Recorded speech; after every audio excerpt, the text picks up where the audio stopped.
이번에는요, 그러면 우리 실생활 피부에 와닿는 환율 얘기를 해보겠습니다.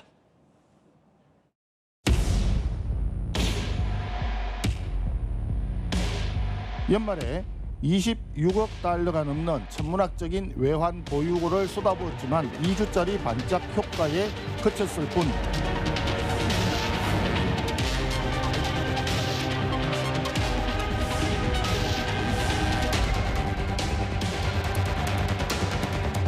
전자시급도 오르고 그런 거에 따라 물가도 오르다 보고 하니까 아무래도 부담스러운 건 맞죠.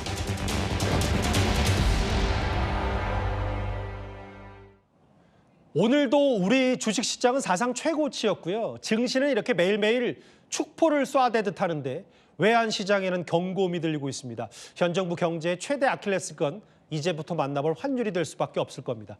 경제 전문가 고란 기자와 함께 관련 얘기를 나눠보겠습니다. 바로 질문을 드릴게요. 네. 오늘도 환율이 1,470원대를 넘어섰는데 우리 외환시장 진짜 괜찮은 겁니까?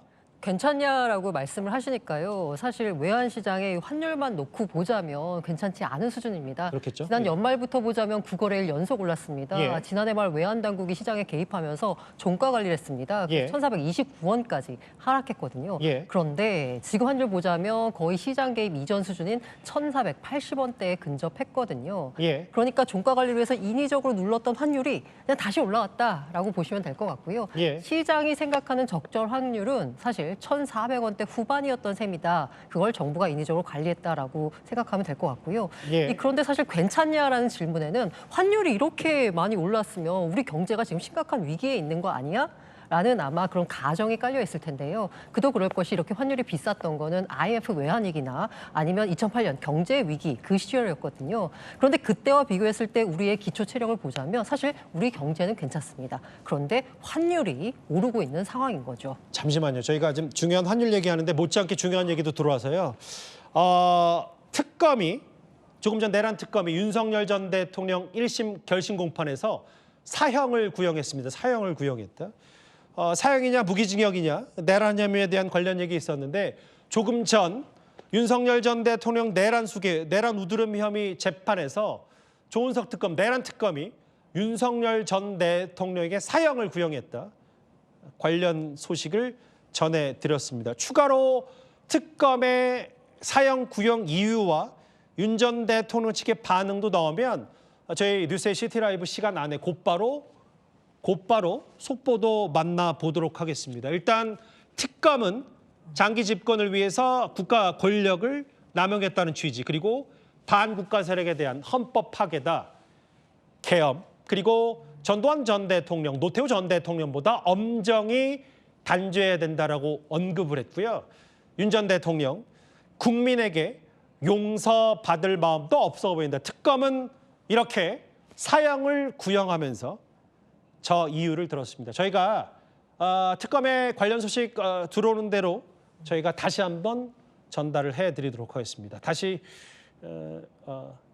서초동에서 다시 한번 환율 얘기를 좀 들어볼까요? 네. 사형 구형했다. 좀 큰 속보가 들어와서 관련 소식 잠깐 짚어봤습니다. 아까 얘기했던 우리 외환시장이 좋지 않다라는 평가를 고란 기자가 내려줬다면 그럼 이거 환율 왜 이렇게 계속 오르는 거예요? 몇 가지 이유가 있을 것 같습니다. 일단 첫 번째로 보자면 미국의 금리 인하 기대감이 후퇴했습니다. 연준 파월 의장에 대한 수사 소식이 있었고요. 고용 지표가 나쁘지 않습니다. 그러다 보니까 연준이 금리를 안 내려도 되겠구나라고 하면서 달러가 강세를 보이고 있습니다. 실제로 JP모건 같은 경우에는요. 연내 금리 인하 없다라고까지 예상을 내놨고요. 그러다 보니까 주요국 통화에 대한 상대적인 달러 가치를 의미하는 DXY 지수. 예. 이게 연말 종가 대비해서 0.8% 올랐습니다. 예. 그러니까 원달러 환율이 2.2% 올랐거든요. 그래서 원화만 약세가 아니라요. 다른 통화도 지금 약세인 상황입니다.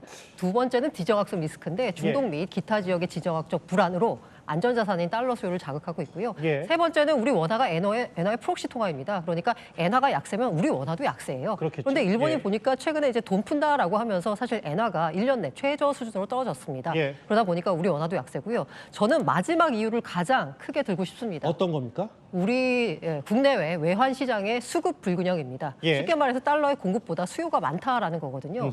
올 들어서 보자면 국내에서 달러가 빠르게 이탈했습니다. 1월 1일에서 10일 무역 수지 적자가 26억 달러 적자예요. 예. 같은 기간 우리나라 사람들 서학개미가 해외 주식 순매수한 규모가 19억 8천만 달러입니다. 예. 반면에 외국인이 국내 주식 순매수한 거 4억 3천만 달러예요. 이거저거 다 합치면 열흘 동안 약 41억 5천만 달러 정도의 규모의 달러 순 유출이 발생했습니다. 예. 그러다 보니까 달러가 귀할 수밖에 없어서 환율은 치솟고 있는 거죠. 뭐 한 세네 가지 이유로 설명을 해주셨는데 그러면 우리 정부가 할 수 있는 뭐 구윤철 경제부총리라든지 경제수장들이 뭐 일각에서는 백악이 부여한 거 아니냐는 얘기했는데 정부는 이 환율에 대해서 뭘 할 수 있는 거예요? 일단 이게 구조적으로 달러가 유출되는 상황이라서요. 아까 백악이 무효라는 말씀을 해주셨는데 예. 단기적으로는 정부가 딱히 할 수 있는 일이 없습니다. 근데 이게 정책의 실패라고 하기보다는요. 환율 하단 자체가 높아졌다라고 보는 게 맞을 것 같아요. 국민연금이 아무리 환해지를 해도요. 사실 개인 투자자, 이 서학개미들 해외 주식 투자자 이거 막을 수 없잖아요. 그리고 우리 기업들의 해외 투자 이것도 막을 수가 없습니다. 국내에 달러가 남아있을 틈이 없습니다. 과거와는 달라졌다라고 볼 수 있겠죠. 그래서 이 1,500원을 넘지 않게 정부는 관리하는 수준에 있는 거지 1,300원 수준까지 달러를 내린다? 이거는 아무래도 정부의 한계가 있을 수밖에 없습니다. 근데 이제 좀 더 실물 혹은 뭐 세속적인 얘기일 수 있는데 그래서 요즘 사람들이 달러 사재기도 하고 네. 이런 현상들이 뭐 누군가의 뭐 탐욕이다라고 하지만 지금 시장은 당연히 자연스러울 수밖에 없는 구조 아니에요? 네, 맞습니다. 그러면? 예. 지금 최근에 5대 시중은행의 달러 예금 잔액이 한 달 사이에 뭐 수조 원가량 늘었거든요. 예. 개인 입장에서 봤을 때는 원화는 불안하다라고 여기는 거죠. 그런데 그럴 수밖에 없는 게요. 지금 우리 개인들이 갖고 있는 자산의 대부분 다 원화 기반 자산입니다.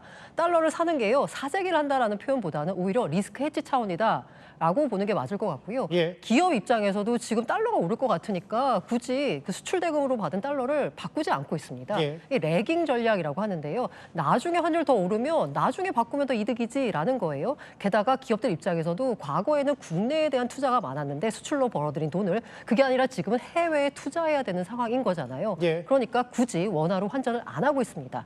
지난해 말에 청와대 정책실장이 기업들한테 가서 야 달러 갖고 온 거 그거 원화로 바꿔라라고 했지만 예. 사실 이거는 임시 방편에 그칠 수밖에 없는 거죠. 이게 결과적으로 제일 중요하고 마지막 질문인데 그럼 환율 계속 오를 것 같습니까? 어떻게 전망하세요? 사실 심리적인 마지노선이 1,500원 선이라고 하고 있거든요. 예. 정부가 사실 당장에 뭐 1,300원까지 내릴 수 있는 정책적 수단은 없지만 어쨌든 환율을 1,500원을 넘지 않게 관리를 하고 있다라는 시장 컨센서스가 형성돼 있습니다. 예.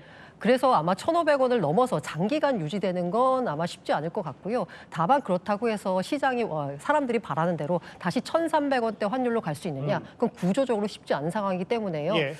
우리 개인이나 아니면 기업들은 1,400원대 환율을 뉴 노멀로 받아들여야 할 것 같습니다. 알겠습니다. 일단은 환율 자체 지금 우리 증시와는 반대로 외환 시장에 대한 위기감도 고조되고 있는데 앞서 말씀하셨던 것처럼 과거처럼 1,300원대 떨어지긴 쉽지 않지만 이 외환 시장의 현상에 적응하면서 일단 구조적인 부분까지 정부도 어쨌든 강제로라도 뭔가 입김을 불어넣어서 단기적으로라도 끌어내는 이런 것들이 반복될 수밖에 없다.